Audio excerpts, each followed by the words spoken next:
Doctor साहब को मेरा सलाम वालेकुम। मनोज केदार मेरा नाम है, मैं सर्विस करता हूँ। मेरे मुंतखबुद्दीन शेख करके मेरे दोस्त हैं, उन्होंने मेरे को लेके आए हैं यहाँ पर। तो मैं ये जानना चाहता हूँ कि हिंदू मुस्लिम, जैसे मैं बौद्धिस्ट हूँ, जैसा सिख ईसाई, क्यों ना हम एक हो जाएं, क्योंकि मैं मानवता धर्म सबसे बड़ा जानता हूँ।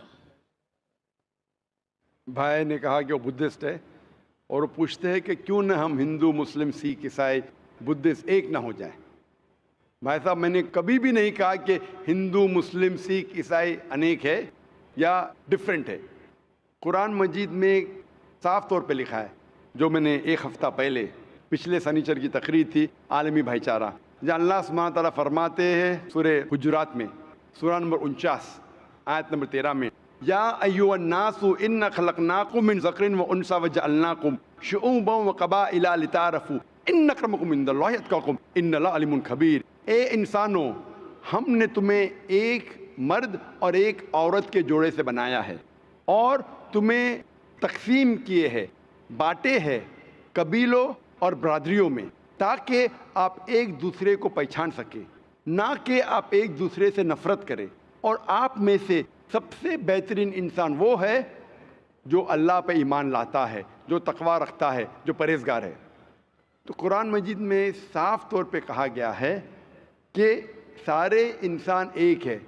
अल्लाह सुब्हानहू व तआला इंसानों को ऊंचा या नीचा नहीं बनाया है दौलत के बुनियाद पे, जिन्स के बुनियाद पे, रंग के बुनियाद पे, जन्म के बुनियाद पे, लेकिन कहा है कि सबसे बेहतरीन वो इंसान है जो तकवा रखता है, जो परहेजगार है। हम मानते हैं कि सारी इंसानियत एक मर्द और औरत के जोड़े से पैदा हुई है। हमारे पर दादा दादी, पर एकदम पहले दादा दादी एक थे, तो उस लिहाज से हम रिश्तेदार हैं। इसीलिए हम कहते हैं यूनिवर्सल ब्रदरहुड। हम भाई बहन हैं और हम चाहते हैं कि आपस में मिलाप हो।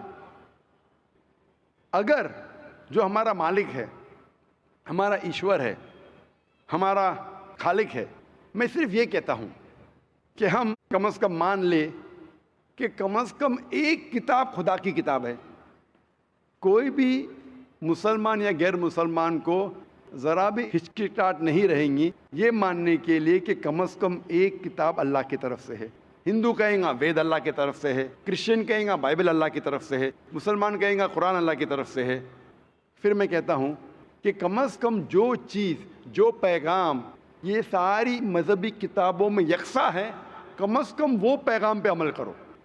जो इख्तिलाफी बातें हैं वो हम बाद में डिस्कस करेंगे, सही या गलत बाद में डिस्कस करेंगे। कम से कम जो चीज़ यकसानियत लिखी है ये मजहबी किताबों में, कम से कम उन पे तो 100% अमल करें। और जब हम तहकीक करते हैं इन मजहबी किताबों की, हमें पता चलता है, जो मैंने तकरीर में कहा था एक हफ्ते पहले शनिचर में, कि सारी मजहबी किताबें ये कहती है कि खुदा एक है। उस खुदा का कोई बुत नहीं है, कोई प्रतिमा नहीं, कोई अक्स नहीं, कोई फोटोग्राफ नहीं, कोई पेंटिंग नहीं, कोई आइडल नहीं, और हमें सिर्फ उसकी इबादत करना चाहिए और उसके साथ किसी को शरीक नहीं करना चाहिए।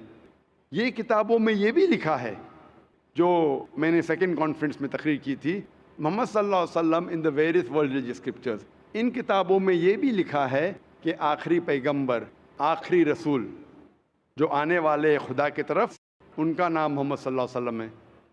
तो इन सारी किताबों में, चाहे वेद हो, चाहे बाइबल हो, चाहे कुरान हो, इसमें लिखा है कि खुदा एक है और इसके आखिरी पैगंबर मोहम्मद सल्लल्लाहु अलैहि वसल्लम है।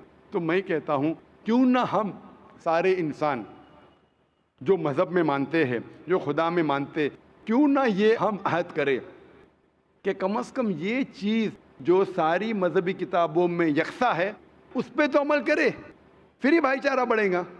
हम कम से कम ये अहद करें कि हम एक खुदा के अलावा किसी की इबादत ना करें। ये अहद करें कि जो आखिरी पैगंबर मोहम्मद सल्लल्लाहु अलैहि वसल्लम है उनकी बात माने, तो ही भाईचारा बढ़ेगा।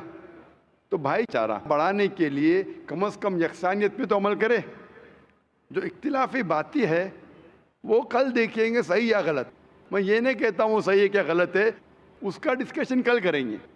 आज तो कम से कम जो यकसा है वो आपको मानने के लिए क्या प्रॉब्लम है, वो मानने के लिए क्या मुश्किल है। भाई साहब आप समझे क्या कह रहा हूँ मैं? हाँ समझ रहा हूँ। आपकी किताब में भी लिखा है। कल मुझे एक बुद्धिस्ट ने सवाल किया था, जिसके जवाब में मैंने कहा कि आपका धम्मा पढ़ेंगे आप।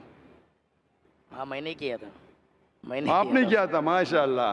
तो मैंने कहा था कि आपके मजहब में लिखा है कि एक मैत्री आने वाले जब बुद्धा से पूछता है, उसके डिसाइपल आनंदा बुद्धा से पूछते हैं, जो gospel of Buddha page number 217 और कई जगह धम्मा पढ़ में लिखा है कि बुद्धा ने कहा कि मैं ना पहला मैत्री हूँ ना आखिरी, मेरे बाद कई मैत्री आने वाले, और जो मैत्री आएगा जिस तरीके से मेरे सैकड़ों मानने वाले हैं उसके हज़ारों मानने वाले होंगे।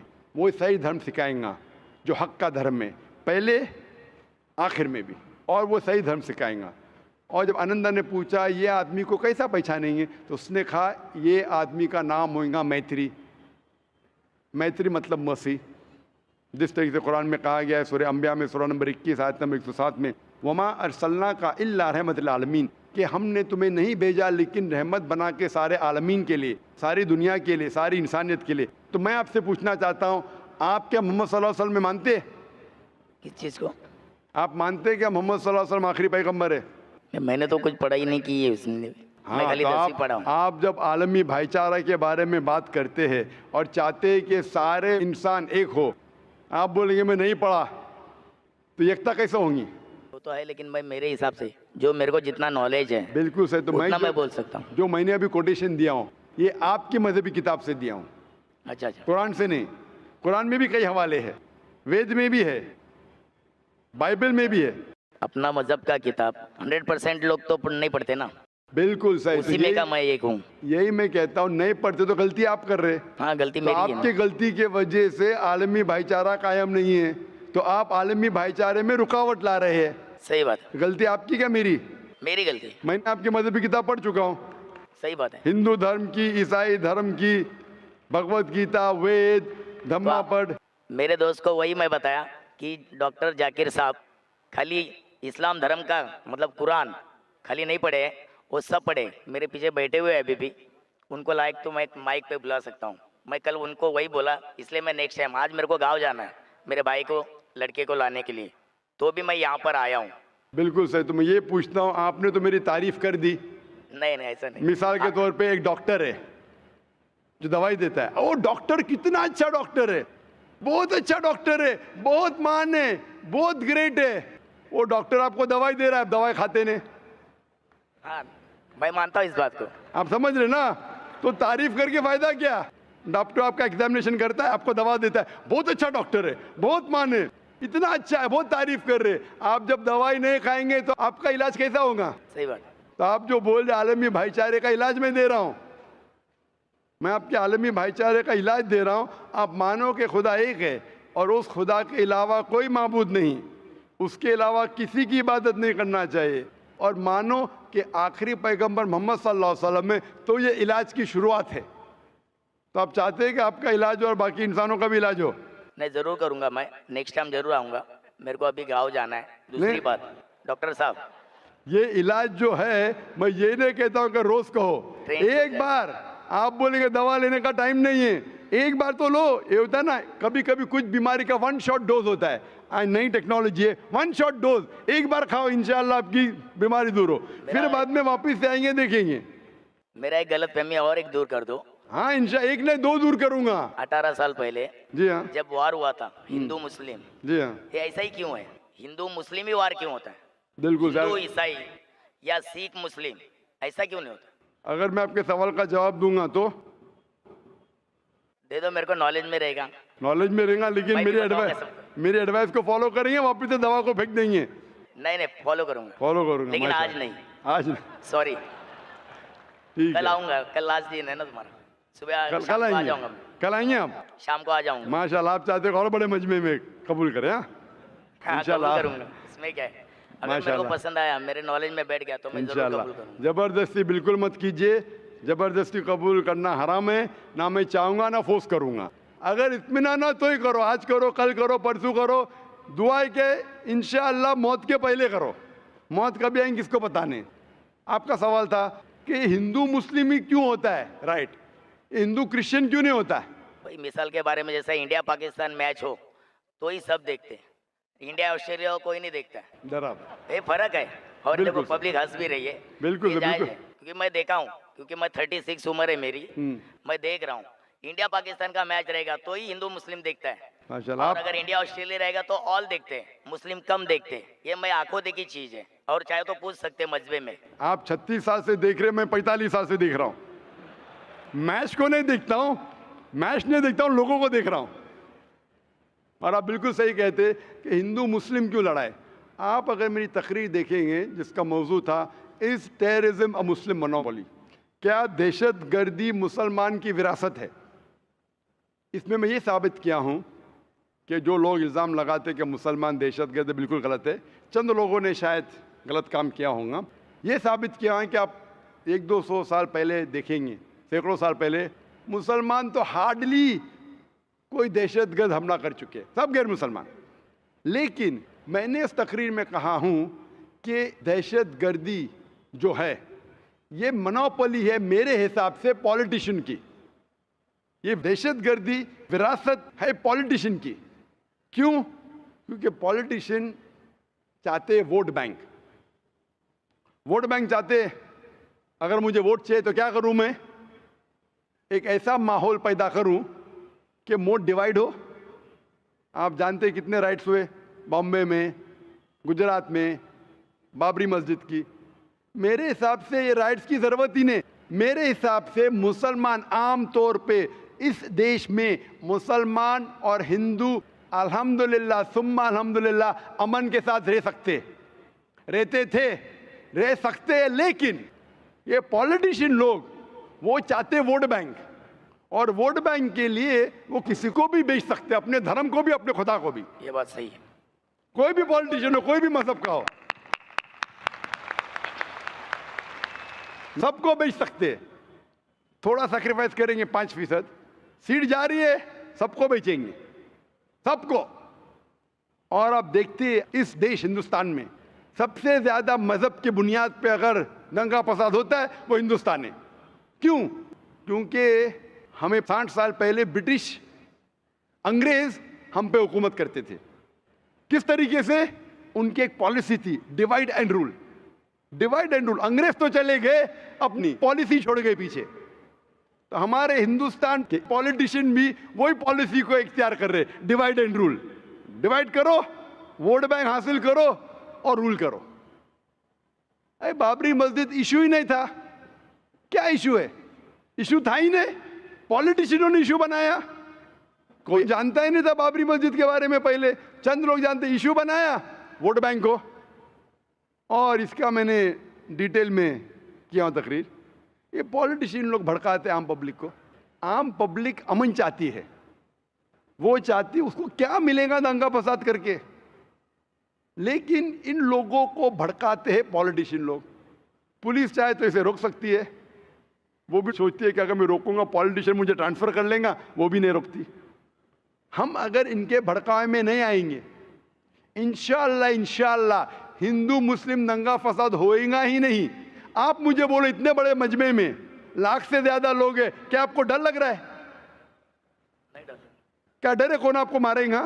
कुछ नहीं, बिल्कुल नहीं। माशाअल्लाह इतने लोग।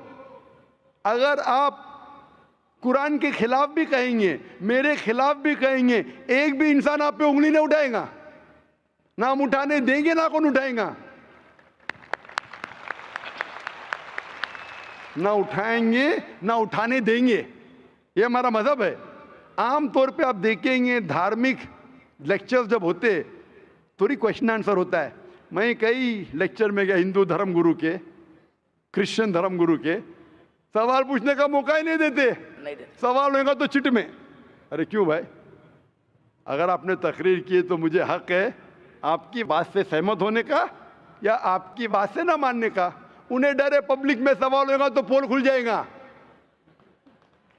मुझे भी पता है सवाल जवाब होगा तो मेरा पोल खुलेगा। मेरा पोल एकदम साफ है, इन्न दीन इंदल्लाह इस्लाम।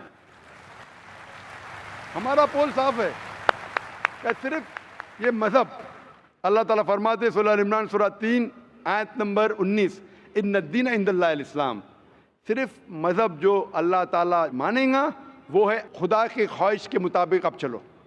और जितने आप सवाल पूछेंगे उतना आपको यकीन होगा ये दीनुल हक है।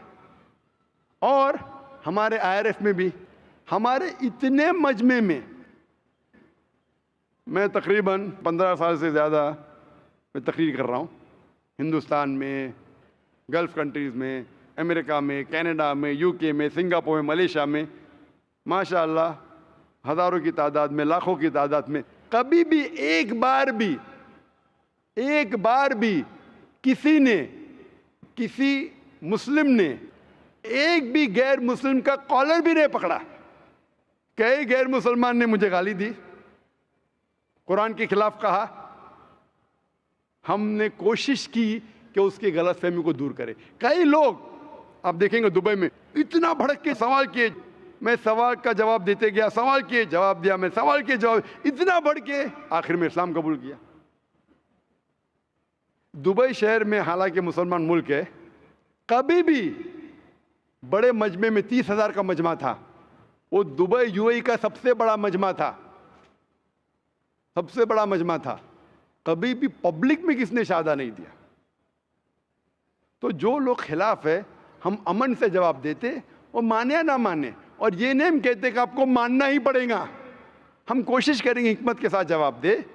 तो ये जो दंगे फसाद हो रहे पॉलिटिशियन की वजह से, हम अगर अहद ले कि पॉलिटिशियन जो भड़काते हैं उनके भड़कावे में ना आए, इंशाअल्लाह अमन रहेगा। चाहे हिंदू मुसलमान की बात माने या ना माने, मुसलमान हिंदू की बात माने या ना माने, इस्लाम में कभी भी ज़बरदस्ती नहीं है। कुरान में साफ तौर पे लिखा है सूरह अनाम में, सूरह नंबर 6 आयत नंबर 108 में, कि आप उन लोगों को गाली मत दो जो अल्लाह के अलावा दूसरों की इबादत करते हैं, नहीं तो जहालत में वो लोग अल्लाह को गाली देंगे। हमें दूसरे मज़हब के जो माबूद है उन्हें गाली देने का हक ही नहीं है, हम सिर्फ समझा सकते हैं। तो मेरे हिसाब से ये टेररिज्म, ये दंगा फसाद की अक्सर मतलब 99% मेरे मुताबिक है पॉलिटिशियंस, चाहे अमेरिका में हो, चाहे UK में हो, चाहे इंडिया में हो। अगर हम इनके बहकावे में नहीं आएंगे, ऐसे पॉलिटिशियन पैदा होंगे, आप ऐसा एक माहौल पैदा करो, हक पे तो हम वोट देंगे, नहीं तो नहीं देंगे। इंशाअल्लाह अमन रहेगा और शांति रहेंगी और हम एक दूसरे के साथ अच्छा बर्ताव कर सकते हैं। Hope that answers the question. शुक्रिया। और मुझे उम्मीद है कि आप कल आएंगे। हाँ जी, हाँ, कल आप ज़रूर आना, रात में 8 बजे आऊँगा इंशाअल्लाह इंतज़ार करेंगे। ओके, शुक्रिया।